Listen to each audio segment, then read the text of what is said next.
Thank you to all of you for coming out tonight. It is great to see so many of you here, and I hope to have made the trip down here worthwhile for you. So I want to tell the almost literally unbelievable story of this platform, a place now known as Sealand, and its cross with the world of the internet. And I'm going to try and use this as a kind of story about struggles over control over technology and what technology does and how it interacts with democracy. So this place, you can see, written on the side in large letters, the word Sealand. This is a concrete pair of legs, 7 stories high, supporting a steel platform above the waves, 6 miles off the English coast near the Thames estuary. It was built during World War II as an anti-aircraft gunnery defense platform. The British government planted a series of these forts in the waters off of the coast of England, where the Thames empties out into the North Sea. And they were built as early detection on anti-aircraft defense against German bombers. So you can see here that the hollow legs were filled with space where the soldiers and sailors stationed on them would be posted. There are anti-aircraft guns on deck, and the whole thing rests on a kind of pontoon base. The idea is they tow it out to sea. It's a boat that floats, a little bit wobbly, but floated upright. And then they flood the pontoon base, and it sinks into place on the ocean floor to create a fort out at sea. And this is the sinking of the platform, and you can see it went into the water at an angle. They were afraid the whole thing would capsize. The sailors on deck were obviously especially concerned about it. But it reached a stable place on the seabed, and it has been there ever since. So you can see it there near the port cities of Harwich and Felixstowe, and then at the Thames estuary to the south of Clacton-on-Sea. That's where the Thames River meets the North Sea. And following the end of the war, the Royal Navy took its personnel off of the fort, and it and its sisters stood disused for a couple of decades until these people entered the picture. This is a gentleman named Roy Bates and his wife Joan. Roy served in the Army in the Second World War. He told a lot of stories about the time. Hard to tell how many of them were true. Stories about being captured by the Italians, about literally having to be shot and executed when he was rescued by a group of comrades on motorcycles. He was an adventurous spirit and incredibly stubborn. And he came out of the pirate radio world. In the 60s in England, the BBC tightly controlled broadcasting, and the number of hours a day set aside for broadcasting popular music was extremely limited, mostly a steady parade of the classics. This created, unsurprisingly, an immense demand among the British public to listen to this new style of music, and pirate broadcasters were more than happy to oblige. Now, the Beeb had a legal monopoly on broadcasting in the Isles, so the pirates went to sea. They broadcast from boats circling Britain, took advertising from businesses ashore, and if you've heard of the movie Pirate Radio, this is loosely about these group of folks. They were a very quirky sort, and in the late 60s, some of them had the idea of setting up shop on what was then called Ruff's Tower and some of the other platforms like it. They were in states of disrepair that ranged from quite fine to literally falling down when somebody stepped on them. And so the pirate broadcasters moved onto some of these platforms and set up shop. And there were a series of violent altercations among competing bands of pirate broadcasters. Pirate is not just completely a metaphor here. So Roy Bates was responsible not once but twice for driving competing broadcasters off one of these platforms. He sets up on Ruff's tower, and he and his family defend it. His son, Michael, is a young teenager, is involved in hurling homemade Molotov cocktails down on competing broadcasters beneath them. And then the whole thing comes to a crashing halt when the British government passes laws that also make it an offense to advertise all of these stations, which promptly dries up the pirate source of revenue. Most of them give it up. Roy is now in possession of one of these towers. Pirate broadcasting is no longer a workable business model, so he does the next best thing: he declares independence.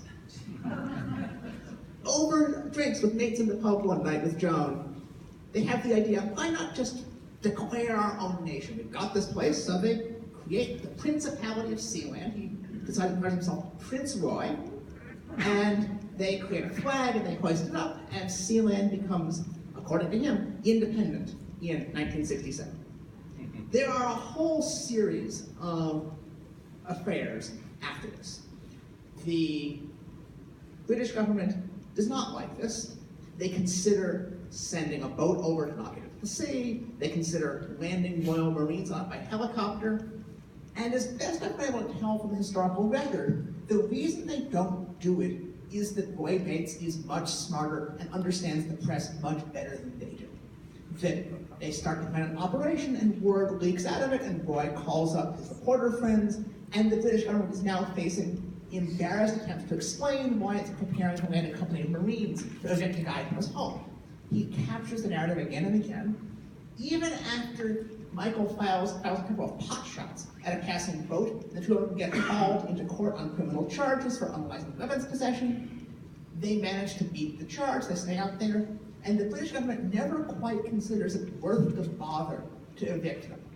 There are all kinds of procedural legal difficulties, and more to the point, it's just going to be more embarrassment than it's worth to give this guy any attention. So they do their best to pointedly ignore him. So, Roy, who's basically a fisherman with a sideline in independent nationing, sets up shop, and he moves into the place. So they build couches, they build a giant Sealand flag. It's kind of hard to do a lot with the decorations on a platform 6 miles off the coast, but they do their best to bring out the comforts of life.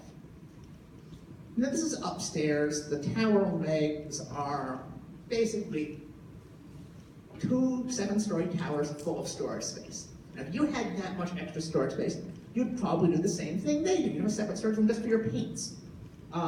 They put a generator on board, and they managed to turn the thing into something that is reasonably occupable. They cut off the superstructure on top to make a helipad, so you can get out there if you really need to quickly, but the main route for people and things to get onto Sealand is by Bosun's Chair, which is a hair-raising experience according to reporters who've been there. Now, I may be giving I may be understating the degree to which this is an isolated and forbidding place. So let me give you some slides that show you a sense of what it's like out there. There it is, standing out in the middle of the waves. And here it is next to a passing cruise ship. So this is a small place, very far from anybody else. 6 miles is a long way. Now, Roy the adventurer doesn't sit still.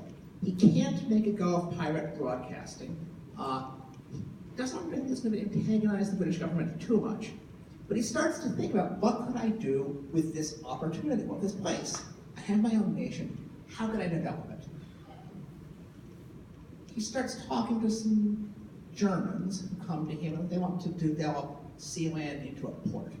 So he has conversations with them. They start talking to possible investors.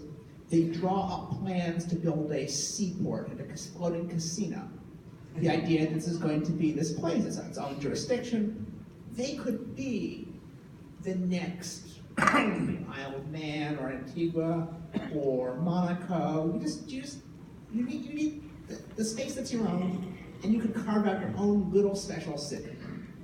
But there's something wildly impractical about doing this, because it's going to all be built by anchoring it to this one platform that was sunk in place with these 2 concrete legs.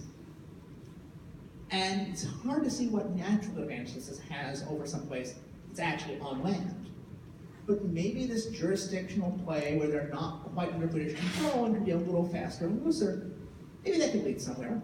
So they start having further discussions about building a hotel and other things, and the blueprints of these are just ridiculous.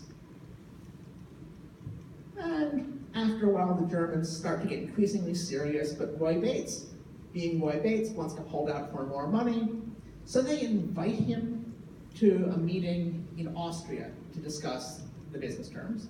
He and Joan go out there, leaving Michael alone on the platform. And so while he's there, the Germans send their lawyer, a guy named Gernot Putz, and 2 Dutchmen out there by helicopter. The helicopter shows up, and Putz says, I'm really ill. Can we come down? I need a glass of brandy. Your parents have sold Sealand to the investors. We'll talk about this, but I'm not telling you, please let me land. So Michael lets them land, at which point they pull a gun on him and lock him in one of the legs of the tower. Of course, there was no such deal. This was just a ploy to get Roy and Joan off of the platform in order to have defenseless. But Roy Bates, being Roy Bates, calls up his buddy John Crewdson, who's a helicopter pilot who stunts in James Bond films, and they get a helicopter, and they fly back out to Sealand with shotguns.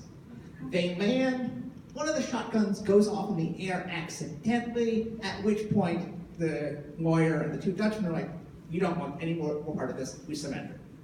They put the Dutchmen on a boat back to their homeland, and they try Putz, who was a holder of Sealand citizenship and an official at Sealand, for treason.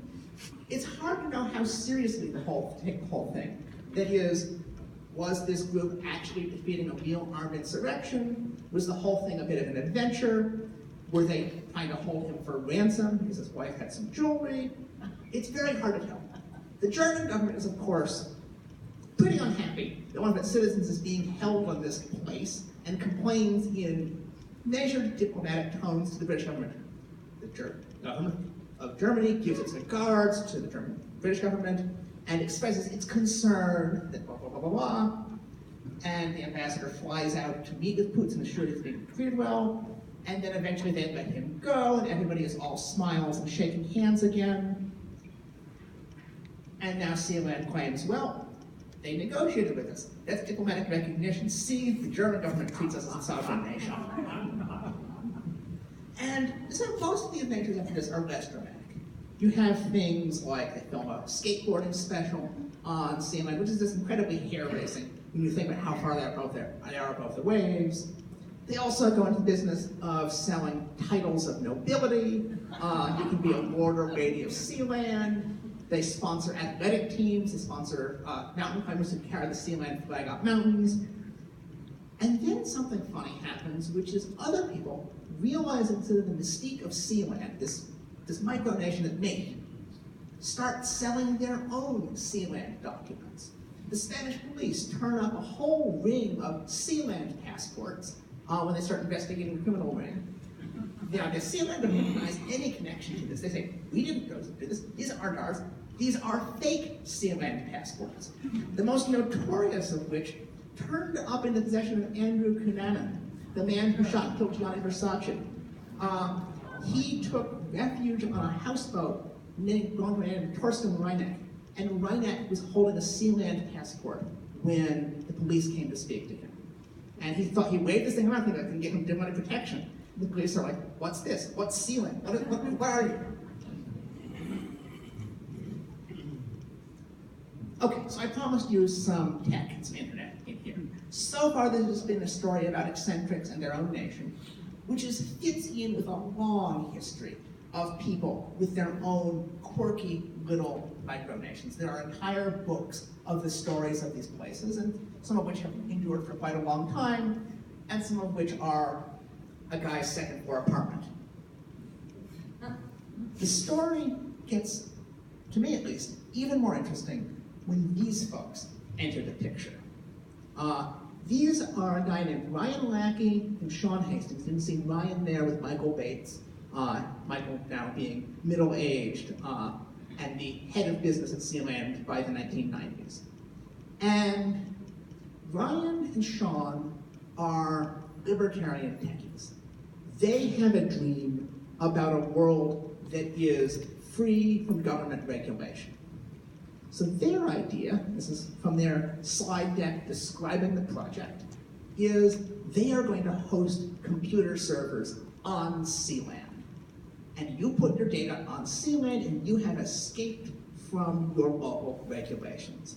So suppose that you want to run an online gambling business, but your country doesn't like online gambling, it's illegal there. Well, just put your servers on Sealand and they can't reach you. Suppose that you want to host some copyright infringing files and you have a disagreement with the US and UK and French governments about what kind of things you ought to be able to do. Well, just move those servers to Sealand. The idea is it's a regulatory arbitrage play.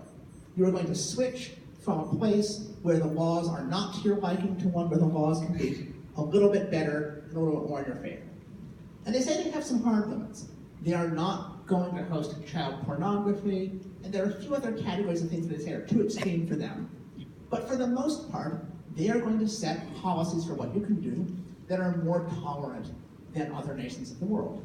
So they get some clients.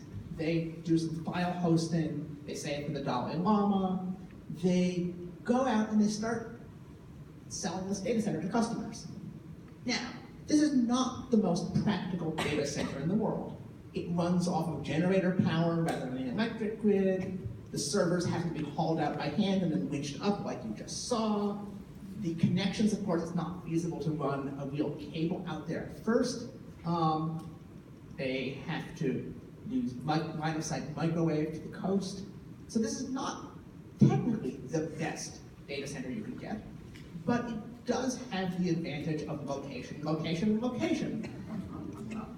And especially for legal purposes, not being located someplace where the authorities will easily come to you. So they get amazing, amazing press. They were on the cover of Wired magazine. An article by a reporter named Simpson Garfinkel, which is one of the best tech journalism articles I've ever read. He really captures the animating energy behind this place. The feeling that we're going to change the world by making all laws obsolete. And they talk a really good game. They're going to fill the legs of this tower with Freon gas to keep the servers safe. They're going to have armed guards with 50 caliber machine guns. If somebody comes to try and fight them for it, they will take the server, they will turn it into a flaming piece of wreckage, hand over the wreckage to whoever has come there to try and interfere with them, and then anonymously refund the customer for the bill. That's what they say the plan is going to be. It doesn't quite work out that way. I should have put this slide after the next one. Here's what they actually had. This was Havenco's server room. I don't see the Freon gas fire suppression system. I don't see the armed guard with a 50 caliber machine gun. It is a bunch of computers in a custom built rack in the leg of a concrete tower 6 miles off the coast. So what happened to Havenco is a really interesting story. This is a slide from Brian Lackey's post-mortem. The Wire story was in 2000. He gave a triumphant mid-project report in 2001, then 2003, he gives this post-mortem saying, yeah, the whole thing failed. So this is one thing that he says, which I think is pretty interesting, which is he is blaming the Sealand government. Remember that Sealand is a hereditary monarchy. The original prince was Prince Roy. At this point in time, Prince Roy is still the titular head of state, but Prince Michael is acting as the effective head of government. And Prince Michael has his advisors who are looking as they always have, how can we get some money out of this project? And this server room is not exactly raking in the cash.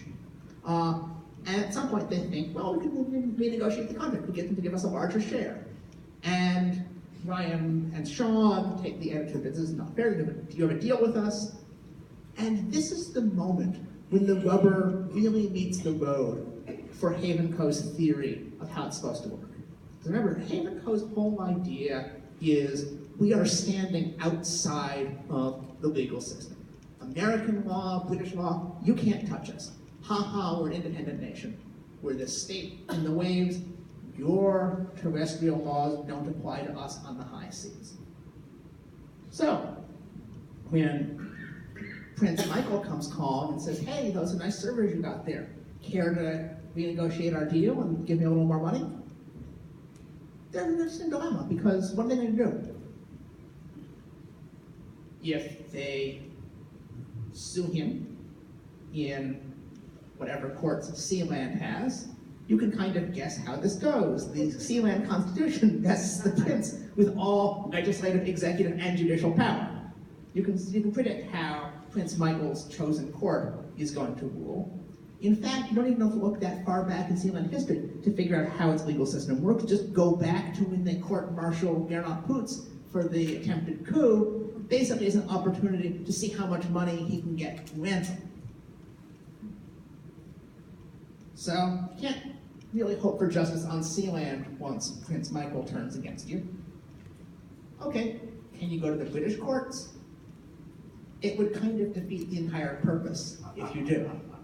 Because if they go to the British courts and get an order saying, no, Prince Michael, you have to let this data haven, which is illegal under British law, continue to operate under your contract with them. You kind of pretty much acknowledge that, yes, the British courts have power over Sealand, the people who live and work there.